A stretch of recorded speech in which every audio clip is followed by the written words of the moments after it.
Good evening, everybody. Flood warnings still in effect for our local rivers, streams, creeks. Water's up. A lot of rain this weekend contributing to that, of course. And you can see right now the time, a little bit after 10 o'clock here Monday evening, lots of active flood warnings. And this is going to be for everybody that's touching water out there. So the Wabash, the White, the East Fork of the White, the Eel, Embra, and the Little Wabash over in Illinois.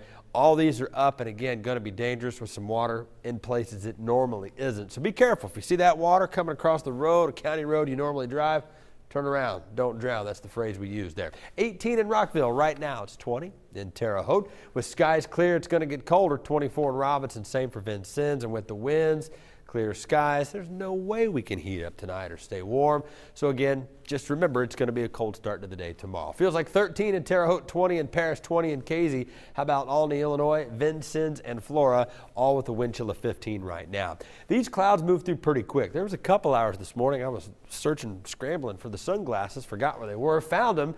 Well, then I didn't need them because the clouds moved back in. But tomorrow we're going to have a lot of sunshine in the forecast. Still a few clouds in some of our southern counties, but as you can see down into eastern Kentucky, you get into West Virginia, you get into the Carolinas, that's where you're actually getting into a lot of rain. That's all staying south and east of us, not going to bother us. Futurecast reiterates that fact that one, it's going to be cold, two, we're going to stay dry tonight.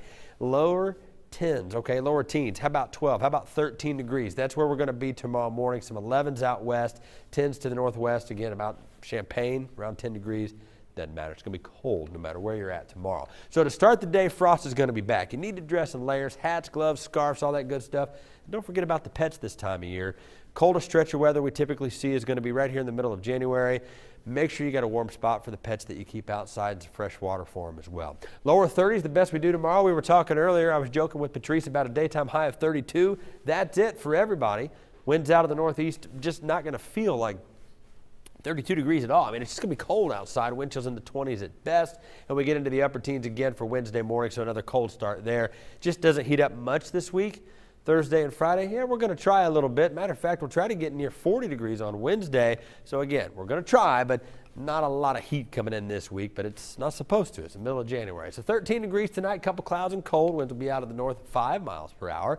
Winds will be out of the northeast at 10, 32. Your high, some frost again in the morning. If your car, your truck, your van, what have you is left out overnight, you're going to need to scrape. You're going to need to let that thing warm up because it's going to stay cold. 7-day forecast, again, the best we do is 42, but when the average high is 37, we'll take 42, so not bad there. And